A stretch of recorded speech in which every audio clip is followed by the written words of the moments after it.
ایمان پر فاطمہ یا الہی، ایمان پر فاطمہ یا الہی، ایمان پر فاطمہ یا الہی۔ الحمدللہ رب العالمین، الصلاۃ والسلام علی سید المرسلین، اما بعد فاعوذ باللہ من الشیطان الرجیم، بسم اللہ الرحمن الرحیم، الصلاۃ والسلام علیک یا رسول اللہ وعلی آلک وصحابک یا حبیب اللہ، الصلاۃ والسلام علیک یا نبی اللہ وعلی آلک وصحابک یا نور اللہ۔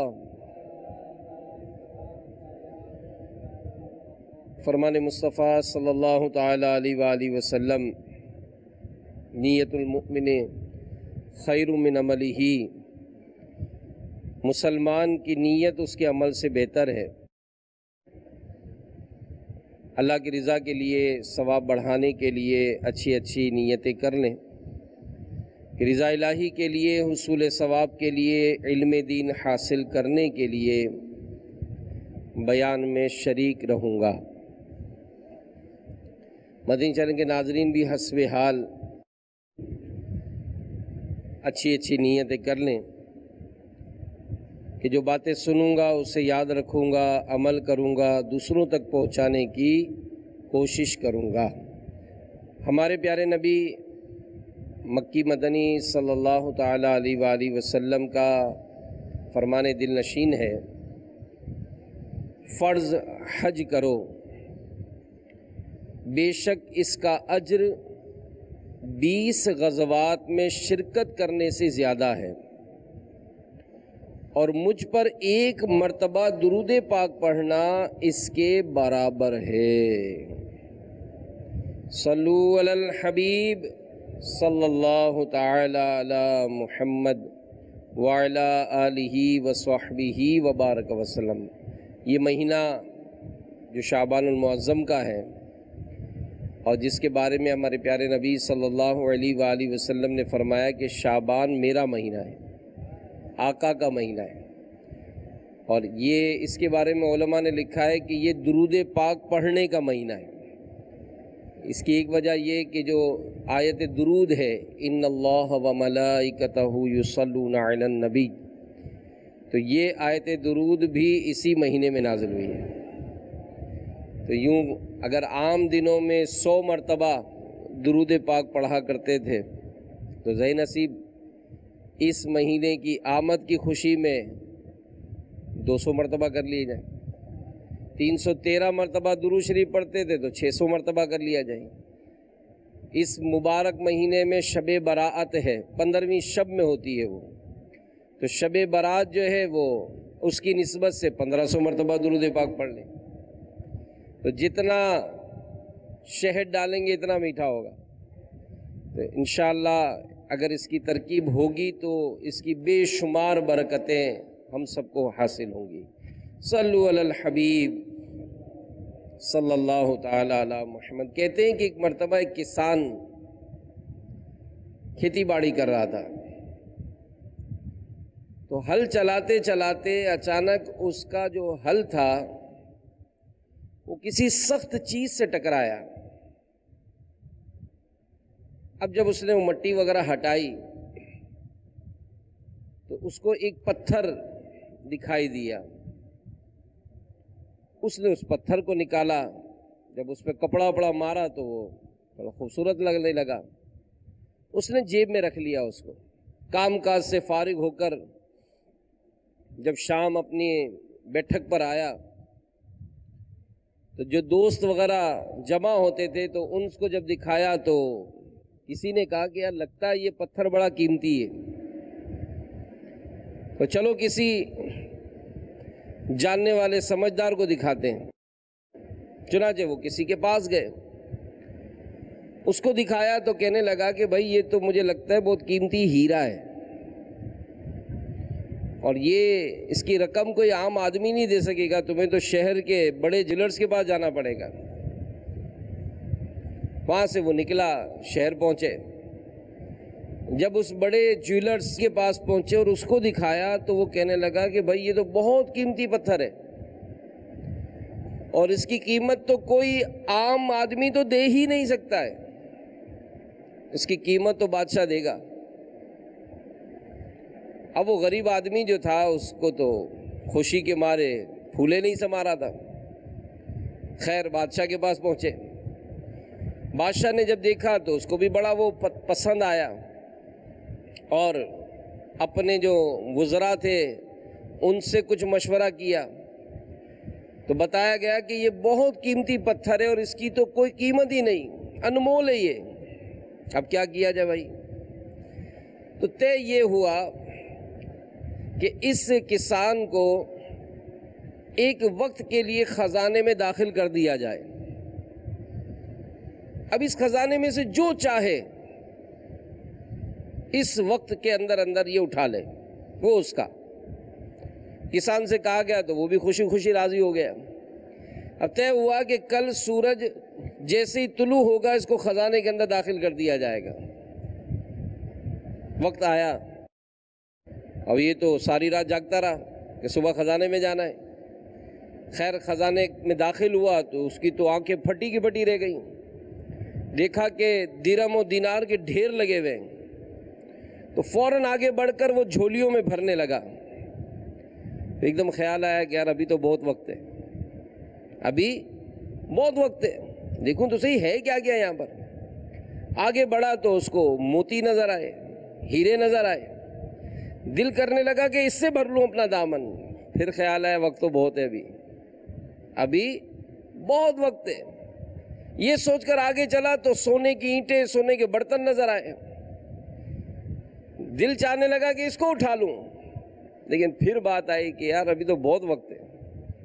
چلتا گیا چلتا گیا چلتا گیا، بڑے نادر قیمتی پتھر، بہت کچھ خزانے میں تو تھا، اس کو سب نظر آ رہا تھا۔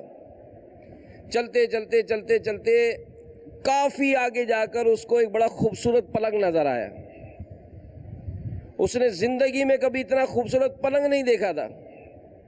جیسے اس پر بیٹھا تو وہ تھا بھی بڑا نرم۔ میں کہا یار واہ، ایسے بستر بھی ہوتے ہیں۔ خیال آیا کہ ابھی تو کافی وقت ہے، کیوں نہ تھوڑا لیٹ جائیں اس پر، پتہ نہیں پھر موقع ملے گا بادشاہ آنے دے گا کہ نہیں اندر۔ تو یہ سوچ کر یہ پلنگ پر لیٹا۔ اب جیسے ہی لیٹا اس کی آنکھ لگ گئی، جو وقت تھا وہ گزر گیا۔ جب وقت پورا ہوا تو خزانے کے جو دربان تھے، گارڈ تھے، وہ سب ڈھونڈنے لگے اس کو، کہاں ہے بھائی یہ؟ ڈھونڈتے ڈھونڈتے آئے تو یہ تو سو رہا تھا۔ اس کو اٹھایا کہ بھائی اٹھو، تمہارا خزانے سے باہر نکلنے کا ٹائم آ گیا ہے۔ اب یہ اٹھ کر فوراً سونے کے برتن اٹھانے لگا۔ کہا یہ کیا کر رہے ہو؟ کہا میں باہر جا رہا ہوں تو کچھ تو لے جاؤں۔ کہا نہیں نہیں، جو وقت تھا اس وقت میں اٹھانا تھا۔ اس کی آنکھوں میں آنسو آ گئے کہ چند ایک ہیرے ہی لینے دو بھائی، وقت گزر گیا۔ ایک درہم ایک دینار بھی نہیں لے جانے دیا گیا، خالی ہاتھ روتا ہوا وہ اس خزانے سے باہر نکال دیا گیا۔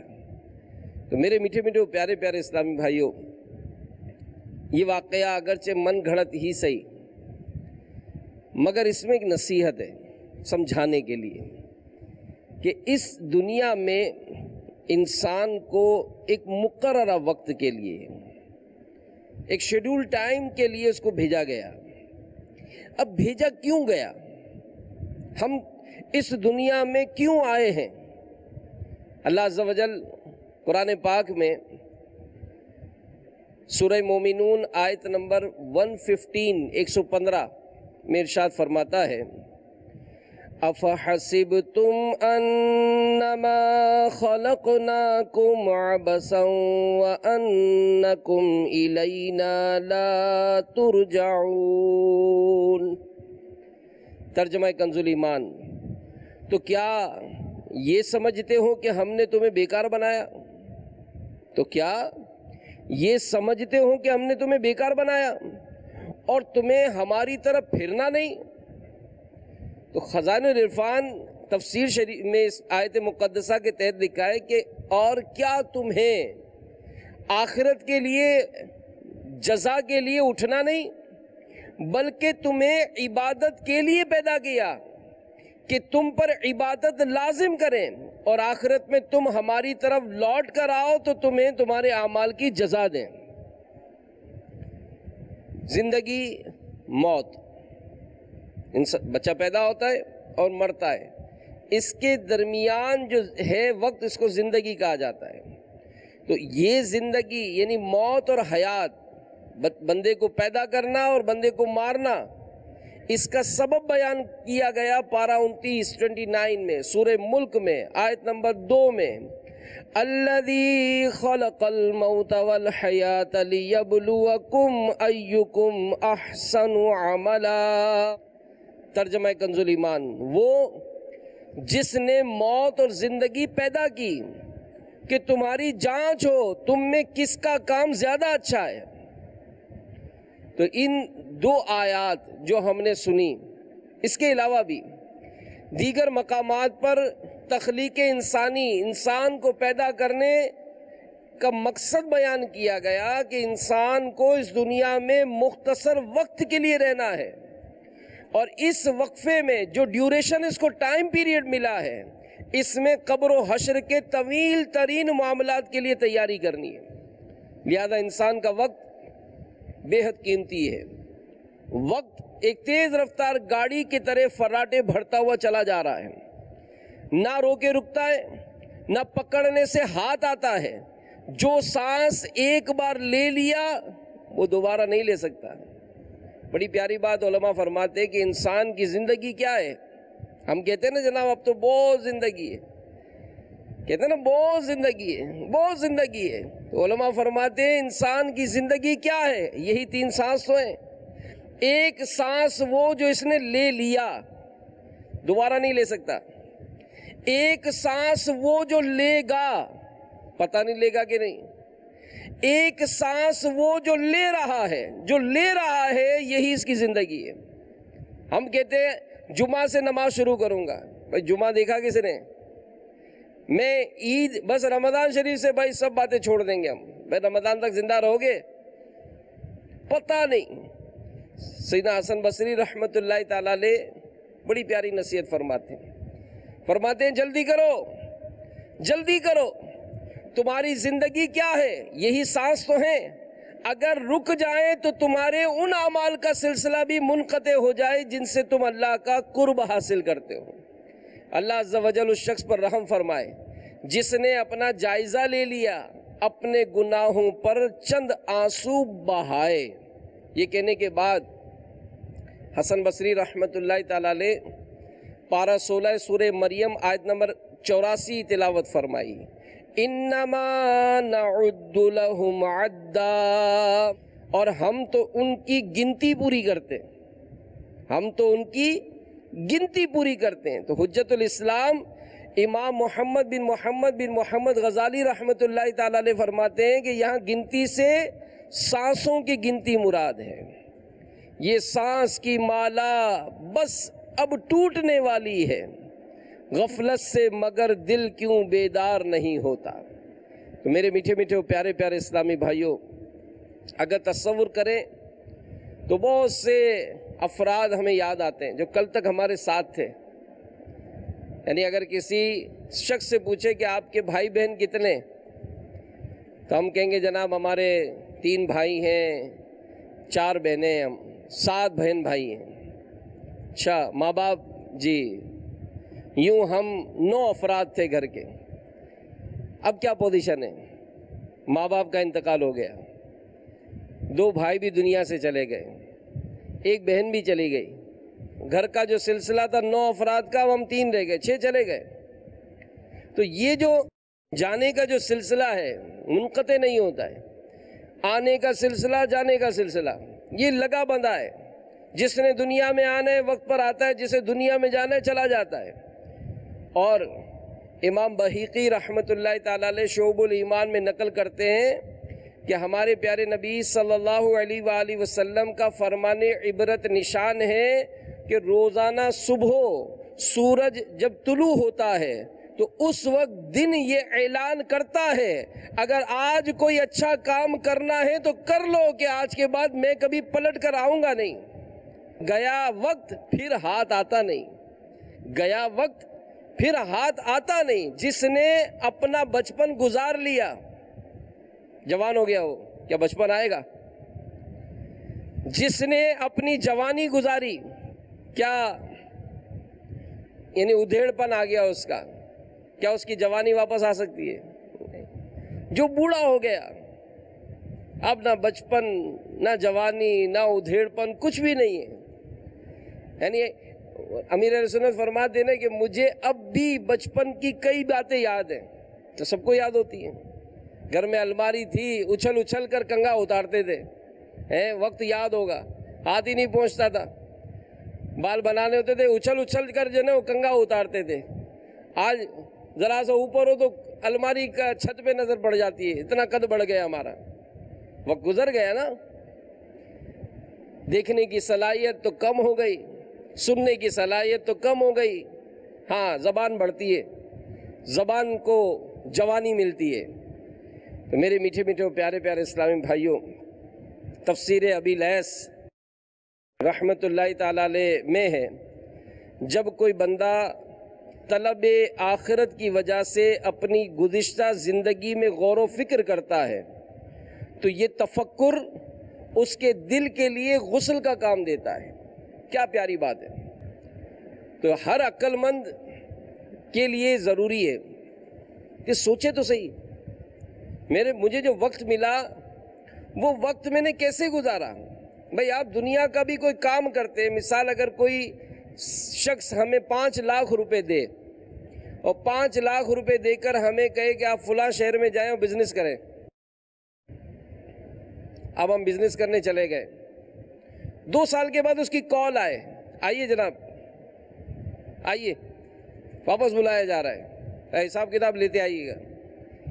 اب واپسی میں ہماری کنڈیشن کیا ہوگی کہ اس نے جو 2 لاکھ دیے میں نے اس کا کیا کیا؟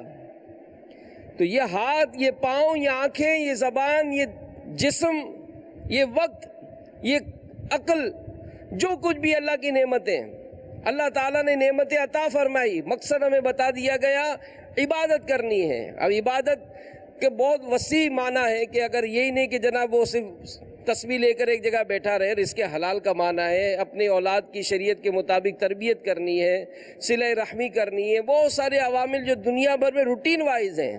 تو اب جب اس کو بلایا جائے گا، پوچھا جائے گا کہ بتاؤ تم نے کیا کیا، تو یہ احساس جب انسان بناتا ہے نا تو کچھ چینجنگ جو لانی چاہیے نا وہ اس صورت میں لائی جا سکتی ہے۔ اس صورت میں انسان اپنے اندر کوئی بیلنس کب بناتا ہے کہ یار یہ جو وقت تھا میرا گزر گیا، اب میں چیک تو کروں اس وقت کو میں نے کیسے گزارا۔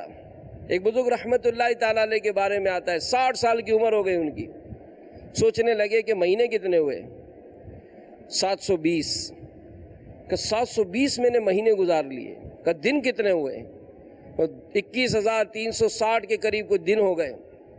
اب سوچنے لگے کہ اگر میں نے روزانہ ایک بھی گناہ کیا ہو تو گویا میرے نامہ اعمال میں 21,000 پلس گناہ ہو گئے، مگر افسوس میرے تو کئی دن ایسے گزرے کہ ایک ایک دن میں نے سینکڑوں ہزاروں گناہ کیے، میرا بنے گا کیا؟ خوف خدا، احساس کہ میں نے اپنی زندگی کہیں ضائع تو نہیں کر دی، مجھے جس عظیم کام کے لیے دنیا میں بھیجا گیا کیا میں اس کام سے محروم تو نہیں رہا۔ تو میرے میٹھے میٹھے پیارے پیارے اسلامی بھائیوں، یہ زندگی اگرچہ ہماری زبان کی نوک پر تو ہم یہ احساس کرتے کہ یار پتہ نہیں زندہ رہیں گے نہیں، کسی کو یار اجتماع میں آنا، جی زندہ رہے ضرور آئیں گے، حضرت جمعہ کے لیے بیان میں آپ آئیں تو کہا جی زندہ رہے ضرور آئیں گے، حضرت آپ یہ کریں جی زندہ رہے ضرور۔ بھائی جب اتنا آپ کی زبان پر ہے کہ زندہ رہے تو کریں گے، زندہ رہے تو کریں گے، اس کا یہ مطلب ہے کہ آپ کو پتہ ہے کہ کسی وقت بھی مر سکتے ہیں۔ تو جب موت کا ایسا احساس ہے تو کیا موت کی کوئی سی تیاری کی ہے؟ کوئی ایسا اعمال نامہ ہم نے سجایا ہے نمازوں سے، سچ سے، رزق حلال سے، سنتوں پر عمل سے، نیکی کی دعوت سے؟ کوئی ایسا معاملہ ہم نے کیا ہے؟ حضرت سیدنا عبداللہ بن عمر رضی اللہ تعالیٰ عنہما روایت کرتے ہیں کہ نبی پاک صلی اللہ علیہ وآلہ وسلم نے میرا کندھا پکڑ کر ارشاد فرمایا، دنیا میں یوں رہو گویا تم مسافر ہو۔ سیدنا ابن عمر رضی اللہ تعالیٰ عنہما فرمایا کرتے، جب تو شام کرے تو آنے والی صبح کا انتظار مت کر، اور جب صبح کرے تو شام کا منتظر نہ رہے، اور حالت صحت میں بیماری کے لیے اور زندگی میں موت کے لیے تیاری کر لیں۔ تو اے میرے میٹھے میٹھے اور پیارے پیارے اسلامی بھائیوں، اپنے اعمال کا جب جائزہ لیتے ہیں تو واقعی شرمندگی ہوتی ہے کہ یار نیکیاں تو کر نہیں سکے، ہمارے اخلاق اگر اچھے بھی ہیں تو دنیا کمانے کے لیے اچھے ہیں، دینی معاملات میں والدین سے حسن اخلاق نہیں ہے ہمارا، بھائی بہنوں سے حسن اخلاق نہیں ہے ہمارا، اپنے بچوں کے ساتھ ہمارا بات کرنے کا انداز صحیح نہیں ہے۔ ہاں لوگوں میں بڑے مشہور ہیں ہم کہ بڑے مسکرانے والے، ملنے والے، کیوں کہ اس میں ذرا شہرت ہوتی ہے، لوگوں میں واہ واہ ہوتی ہے کہ سائیں یہ تو بڑا مشہور آدمی ہے، یہ تو بڑا نیک آدمی ہے۔ اب یہ نیک آدمی جو باہر ہے وہ گھر میں بھی ہے کہ نہیں؟ جو لوگوں کے ساتھ ملنے میں ہے وہ اپنے والد صاحب کے ساتھ ہے کہ نہیں؟ جو دوستوں میں ہے وہ کیا اپنے سگے بھائیوں کے ساتھ ہے یا نہیں؟ جو دنیا کے جو بھی بچے نظر آتے ہیں ان سے پیار کرتا ہے تو کیا یہ اپنے بچوں کو بھی پیار کرنے والا ہے کہ نہیں؟ یہ لوگوں کے سامنے جو نیکی کرتا ہے کیا یہ اکیلے میں بھی عبادت کا معاملہ ایسا کرتا ہے کہ نہیں؟ یہ دیکھنا پڑے گا۔ تو میرے میٹھے میٹھے پیارے پیارے اسلامی بھائیوں، جب آنکھ کھلی سویرا ہوا، کہا جاتا ہے نا، موقع اب بھی ہے کہ انسان اپنا محاسبہ کرے، چیک کرے۔ تو اگر ہم اپنے اعمال پر نظر کرتے ہیں، کہتے ہیں نا دل ٹوٹ جاتا ہے نہیں، ہم نے تو اپنی زندگی غفلت میں گزار دی، یہی سوچتے رہے رہوں سب سے بالا ہے، یہی سب سے دن ہے، میں تو نیکیاں کر ہی نہیں سکا، میں عبادت کر ہی نہیں سکا۔ تو نیک اعمال اپنے اعمال نامے کا حصہ بنائیں، اس کے فضائل ہیں۔ ہمارے پیارے نبی صلی اللہ علیہ وآلہ وسلم نے ارشاد فرمایا کہ جس نے اپنی بقیہ زندگی میں نیک اعمال کیے تو اس کی ان خطاؤں کو بخش دیا جائے گا جو ماضی میں ہو چکی تھی۔ اللہ اکبر۔ اور جس نے اپنی بقیہ زندگی برے اعمال کیے تو اس کی گزشتہ اور آئندہ میں ہونے والی خطاؤں پر اس کی پکڑ کی جائے گی۔ گویا ہمیں اب بھی یہ مدرسہ چانس دیا جا رہا ہے کہ اب بھی اگر اپنا بیلنس ہم چیک کر کے اگر کوئی کمی ہے تو اللہ کی بارگاہ میں سچی توبہ کر کے، اس کی بارگاہ میں رجوع کر کے کہ مولا اب میری نماز قضا نہیں ہوگی، اب میرے روزے بلا وجہ شرعی جو ہے وہ قضا نہیں ہوں گے، اب میں جھوٹ نہیں بولوں گا، اب میں وعدہ خلافی نہیں کروں گا، اب میں گالی گلوچ نہیں کروں گا، اب میں بدنگاہی نہیں کروں گا، اب میں والدین کو نہیں ستاؤں گا، اب میں لوگوں کے ساتھ ظلم و ستم سے پیش نہیں آؤں گا، اب میں رشوت نہیں لوں گا، اب میں گناہوں کا بازار گرم نہیں کروں گا، بس مولا مجھے بخش دے، میں اب نیک بن جاؤں گا۔ تو یوں اگر انسان اپنے گناہوں سے سچی توبہ کرتا ہے اور آئندہ کے لیے نیک اعمال کرنے کا عزم کرتا ہے، پرومس کرتا ہے، تو یہ زندگی اس کی گزشتہ گناہوں کا کفارہ بھی بن سکتی ہے۔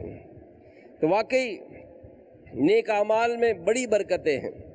نیک اعمال کی برکت سے اللہ عز و جل کی رضا حاصل ہوتی ہے، نیک اعمال کی برکت سے جنت کی لازوال نعمتیں نصیب ہوتی ہیں، نیک اعمال کی برکت سے عذاب قبر و حشر سے نجات ملتی ہے، نیک اعمال گناہوں کی مغفرت کا ذریعہ ہے، اور نیک اعمال رحمت الہی کے نزول کا سبب ہے۔ تو یاد رکھیے کہ گناہوں سے بچنے اور نیکیاں کرنے کے لیے استقامت کے ساتھ فکر مدینہ کرنی پڑے گی۔ محاسبہ اس کو کہتے ہیں کہ ہر شخص کو چاہیے کہ وہ اپنے اعمال کے انجام پر سنجیدگی سے غور کرے کہ ماضی میں جو کچھ کرتا رہا اب بھی اسی پر قائم ہوں تو کیا یہ کام میری آخرت کے لیے نقصان دہ تو نہیں؟ جو مسلمان فکر آخرت کی عادت بنا لیتا ہے اس کی گفتار میں، کردار میں آہستہ آہستہ نکھار آتا ہے کہ ہمارا دین، ہمارا مذہب ہمیں لوگوں کے دل دکھانے سے باز رہنے کی تعلیم دیتا ہے۔ اب جب اس کو اس بات کا بار بار احساس ہوگا تو اب وہ دوسروں کی دل آزاری سے بچنے کی کوشش کرے گا، دوسروں کا حق ضائع نہ ہو، میں دوسروں کا مال نہ کھاؤں، میں دوسروں کی دل آزاری نہ کروں، میں چوری نہ کروں، میں ڈاکہ نہ ڈالوں، میں رشوت نہ لوں۔ اس طرح کے معاملات کا جب احساس پیدا کرے گا تو آہستہ آہستہ وہ نیکی کی طرف مائل ہو جائے گا۔ اور اعمال کے بارے میں غور و فکر کی اہمیت کا اندازہ اس بات سے لگایا جا سکتا ہے کہ قرآن و حدیث میں باقاعدہ اس کی ترغیب دلائی گئی۔ چنانچہ پارہ 28 سورہ حشر کی آیت نمبر 18 میں اللہ عز و جل ارشاد فرماتا ہے، یا ایہا الذین آمنوا اتقوا اللہ ولتنظر نفس ما قدمت لغد۔ ترجمہ کنز الایمان، اے ایمان والو اللہ سے ڈرو اور ہر جان دیکھے کہ کل کے لیے کیا آگے بھیجا۔ تو اس آیت کے تحت تفسیر ابن کثیر میں کہ اپنا محاسبہ کر لو، اپنے اعمال کو چیک کر لو اس سے پہلے کہ تمہارا محاسبہ کیا جائے، اور غور کرو کہ تم نے قیامت کے دن اللہ کی بارگاہ میں پیش کرنے کے لیے نیک اعمال کا کتنا ذخیرہ جمع کیا ہے۔ تو میرے میٹھے میٹھے پیارے پیارے اسلامی بھائیوں، ہمارے پیارے نبی صلی اللہ علیہ وآلہ وسلم کا فرمان کہ جب تم کسی کام کو کرنا چاہو تو اس کے انجام کے بارے میں غور کر لو، اگر وہ اچھا ہے تو اسے کر گزرو، اور اگر اس کا نتیجہ غلط ہو تو اس سے باز رہو۔ دنیاوی لحاظ سے دیکھا جاتا ہے، کوئی موبائل بھی لینا ہوگا نا، موبائل بھی لینا ہوگا، 10 آدمیوں سے پوچھیں گے کمپنی کیسی ہے، کیسا چل رہا ہے بھائی آپ کے پاس، موٹر سائیکل لینی ہے یار، یہ اس کی ایوریج کیسی، صحیح ہے کہ نہیں ہے؟ کیونکہ انویسٹ کرتے نا، پیسہ دیتے کہ کوئی غلط چیز میرے پاس نہ آ جائے۔ تو دنیا کا ایک کام، چھوٹا سا بھی کام کرنا ہوگا تو اس کے بارے میں مکمل معلومات کریں گے۔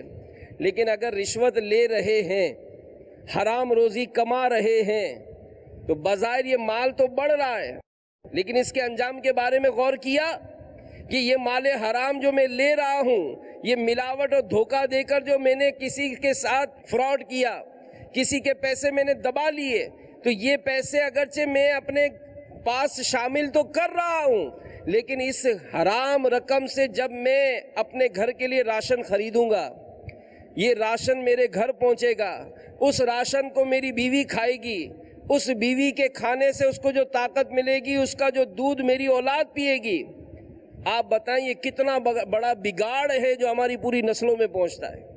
پھر ہم کہتے ہیں جناب ہماری اولاد فرما بردار نہیں ہے، ہمارے گھر میں سکون نہیں ہے، ہمارے گھر میں چاہت نہیں ہے، ہمارے گھر میں پیار نہیں ہے۔ میں نے اپنی اولاد کو دنیا کی ساری نعمتیں لا کر دلائی ہیں، ہر بچے کے لیے گاڑی الگ کر دی ہے، اتنا بڑا گھر بنایا ہے کہ سب اپنے اپنے گھر میں رہتے ہیں، اپنا کمرہ بنایا ہوا ہے، ہمارے گھر میں اے سی لگے ہوئے ہیں، ہمارے گھر کو بالکل ڈیکوریٹ کیا ہوا ہے۔ میں سب کو آزادی دی ہے کہ تم کو جتنا خرچ کرنا ہے کرو، لیکن مجھے سکون نہیں ہے، مجھے سکون نہیں ہے، مجھے نیند نہیں آتی، میرے گھر میں پیار نہیں ہے، میں اپنے بچوں کو لڑتا دیکھ کر کڑتا ہوں کہ یہ کیوں ہوا۔ تو اس وقت کیوں نہیں سوچا تھا کہ جب حرام روزی کما رہے تھے، اس وقت کیوں نہیں سوچا تھا کہ جب ہمارے ذریعے سے لوگوں کے معاملات خراب ہو رہے تھے۔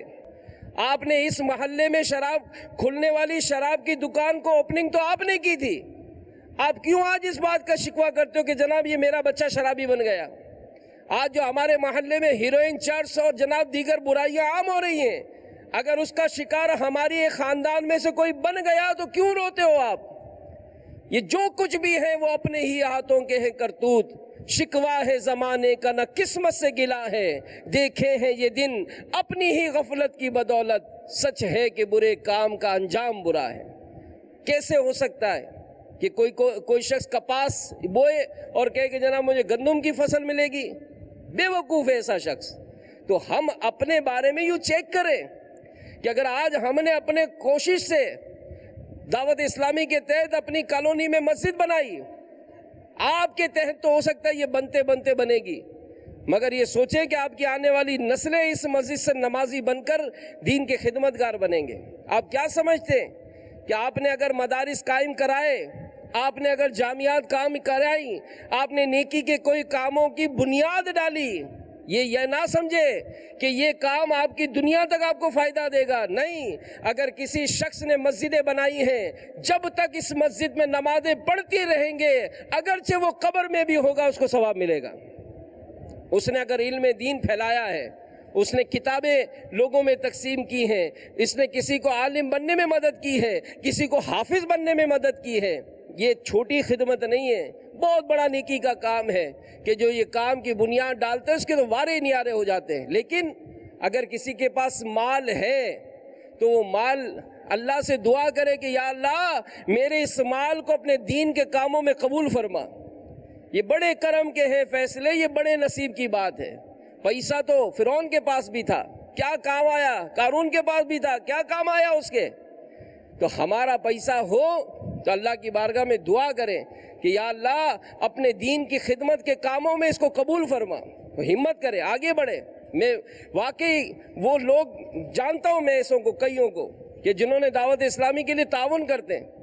ایک سیٹھ صاحب مجھے بہت یاد آتے ہیں، اللہ ان کو جزا دے، ایک مدرسے کی تعمیر تھی، تو ہم ان کے ساتھ جب بھی کبھی کوئی ایسا معاملہ آتا تھا تو ہم ان کے پاس جاتے تھے کہ کوئی تعاون فرمائے۔ تو ایک مرتبہ تو میں نے ان سے کہا کہ مجھے بار بار آتے ہوئے آپ کے پاس بڑی شرم آتی ہے کہ جب بھی ہم کو آزمائش ہوتی ہے ہم آپ کے پاس آ جاتے ہیں، اور جب وہ منع نہیں کرتے تھے۔ انہوں نے ایک بات کہی، انہوں نے یہ کہا کہ جو کام آپ کر رہے ہو وہ ہم نہیں کر سکتے، ہمارے پاس پیسہ ہے نا، ہے تو دے رہے نا، بیٹا آپ لوگ کام کرو۔ اور میں ایسے کئی شعبوں میں ان کو جانتا ہوں کہ ماشاءاللہ انہوں نے تعاون کیا۔ بعض مدارس تو ایسے تھے جس میں شروع کے تعداد 2-3 تھی، آج وہ پڑھنے والوں کی تعداد 500 سے اوپر ہے۔ سینکڑوں بچوں نے وہاں سے قرآن حفظ کیا ہے جس میں اس کا شخص کا تعاون تھا۔ آج بھی دعائیں نکلتی ہیں کہ یار کیسا آدمی ہے کہ اس نے اپنے مال کو صحیح راہ میں خرچ کیا، اس کا مال کتنا کام آیا۔ کئی ایسے، اگر خالی پچھلے سال کا ہی بیلنس کریں نا ہم، تو پچھلے سال کے ہی معاملات میں ہمیں یاد آئے گا کہ ہمارے پیسے کیسے کیسے ہم نے الٹے سیدھے کاموں میں لگائے تھے، جس میں تو پتہ نہیں کتنے گناہوں کے کام ہوئے۔ تو ہمیں محاسبہ کرنا چاہیے، چیک اینڈ بیلنس کریں کہ مجھے پیسہ تو ہے، میرا پیسہ ہی جا کہاں رہا ہے۔ الحمدللہ دعوت اسلامی یہ عاشقان رسول کی مدنی تحریک جو سنتوں کو عام کر رہی ہے، اور اس کے پیغام کو ہم اپنی آنکھوں سے اپنے گھروں کے سامنے دیکھ رہے ہیں۔ جی ہاں، میں سب کو چیلنج کرتا ہوں، اب اطراف میں جائزہ لیں، آتے جاتے آگے پیچھے ہوتے ہوئے آپ کو دعوت اسلامی کے تحت بنائی ہوئی مسجد نظر آئے گی۔ 600 مسجدیں دعوت اسلامی سالانہ بنا رہی ہے، نئی مسجدیں۔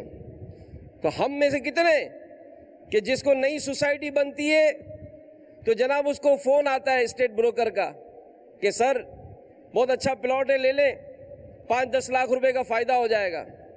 ہم فوراً اس کے لیے بکنگ کراتے ہیں، لیکن کیا کبھی اپنی آخرت کو بہتر بنانے کے لیے کوئی مسجد کا پلاٹ بک کرایا تھا؟ آخرت کی بہتری کے لیے کوئی مدرسے کا سلسلہ بنایا تھا کہ میری کوششوں سے کوئی مدرسہ بن جائے جس میں بچے قرآن پاک حفظ کرے، میرے لیے ثواب آخرت بن جائے؟ کہاں یہ سوچ بنتی ہے؟ ایک شخصیت سے نگران شورا نے ملاقات کی ایک ملک میں بھی جانتا ہوں ان کو الحمدللہ، تو اس ملک میں مدنی چینل نہیں چلتا تھا، ان کو پتا چلا تو $150 کی وہ ڈش لگتی تھی وہاں پر۔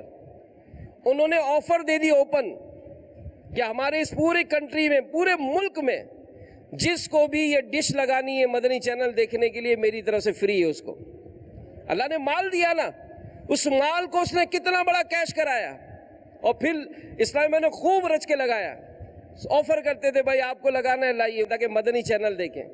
مدنی چینل دیکھتے ہیں ہمارے گھر میں بچے قرآن پڑھتے ہیں، مدنی چینل دیکھتے ہیں ہمارے بچے بچیاں روزے رکھ رہے ہیں، عبادت کی طرف آ رہے ہیں۔ اب بتائیں اس مدنی چینل کو چلانے کے لیے ہو سکتا ہے کہ ہم میں سے اکثر اپنی کیبل کی منتھلی فیس تو بھرتے ہوں گے، مہینے کی فیس ضرور بھرتے ہوں گے، لیکن کبھی سوچا کہ اس مدنی چینل کو چلانے کے لیے دعوت اسلامی کو کتنے کروڑوں روپے چاہیے؟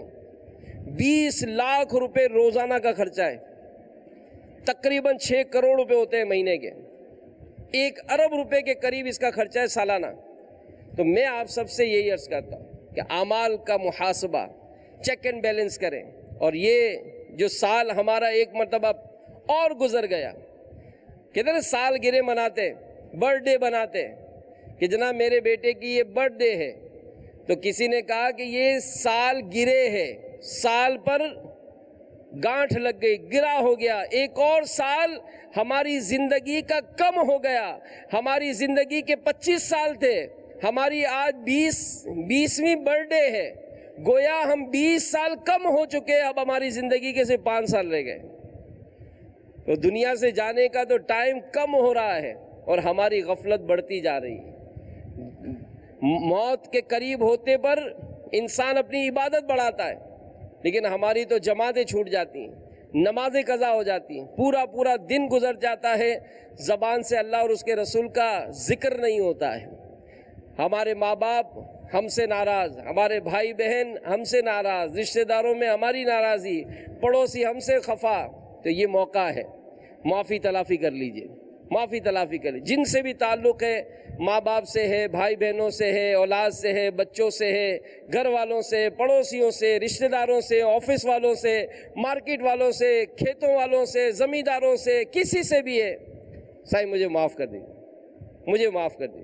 تو یہ معافی تلافی کا سلسلہ بنائیں، اور یہ تو ایک ذہن بنانے کے لیے، ورنہ تو ہر وقت ہر لمحہ انسان کو اس معاملے میں اپنا محاسبہ کرنا چاہیے، معافی تلافی کرتے رہنا چاہیے۔ حجت الاسلام امام غزالی علیہ رحمہ فرماتے ہیں کہ محاسبہ، فکر مدینہ کیا ہے؟ فرماتے ہیں کہ اعمال کی کثرت اور مقدار میں زیادتی اور نقصان کی معرفت کے لیے جو غور کیا جاتا ہے اسے محاسبہ کہتے ہیں۔ لہذا اگر بندہ اپنے دن بھر کے اعمال کو سامنے رکھے تاکہ اسے کمی بیشی کا علم ہو جائے تو یہ بھی محاسبہ ہے۔ ہم جاب کرتے ہیں تو ہم نے کوشش کی کہ جناب میرا مالک مجھ سے راضی ہو جائے، کہ جناب یہ جو میرا امپلائی ہے نا، یہ جو کام کرتا ہے نا، یہ کبھی چھٹی نہیں کرتا ہے۔ آپ سچ بتائیں، جب یہ سوچتے ہیں اپنی کمپنی میں، یار میری بڑی تعریف ہوتی ہے، میں چھٹی نہیں کرتا ہوں، میں دیر سے نہیں جاتا ہوں، ہوتی ہے۔ ایک سیٹ کو راضی کرنے کے لیے ہم پنکچولیٹی دکھا رہے ہیں، اور 5 ٹائم اذان جب ہوتی ہے اور کہا جاتا ہے حی علی الصلاۃ، آؤ نماز کی طرف، حی علی الفلاح، آؤ فلاح کی طرف، اس کا حکم کس کی طرف سے؟ اللہ کی طرف سے۔ نماز قائم کرنی ہے، لیکن اس کی پنکچولیٹی نہیں ہے۔ جماعت ہو جاتی ہے، ہماری جماعت سے نماز کا ذہن ہی نہیں ہے۔ اب آپ بتائیں کہ دنیاوی طور پر چھٹی نہیں کر رہے ہیں، یا نماز کی چھٹی کر رہے ہیں، ٹائم لیٹ نہیں ہوتا ہے، یا نماز جماعت کے ساتھ نہیں پڑھ رہے، کتنا فرق ہے۔ پھر اگر کسی بات پر سیٹھ ناراض ہو جائے تو ہماری کوشش ہوتی ہے سائیں معاف کر دو، سائیں آئندہ نہیں کروں گا، سائیں معاف کر دو، ہوتا ہے۔ اللہ ناراض ہو جائے تو کیا ہمارا اس پہ استغفار کا، توبہ کا، معافی تلافی کا ذہن ہے؟ نہیں ہے۔ اس کا مطلب یہی صاف ظاہر ہے کہ ہمارا دنیاوی طور پر تو معاملات کو ہم کور کرنے کی کوشش کرتے ہیں، اپنی آخرت کے لیے ہمارا ذہن نہیں ہے۔ فاروق اعظم رضی اللہ تعالیٰ عنہ فرمایا کرتے کہ اے لوگو، اپنے اعمال کا وزن کر لو اس سے پہلے کہ وزن کیا جائے۔ تو دعوت اسلامی کے مدنی ماحول سے وابستہ رہیں گے، انشاءاللہ اس کی بے شمار برکتیں ملیں گی۔ اللہ تعالیٰ ہم سب کو عمل کی توفیق عطا فرمائے۔ ایمان پر خاتمہ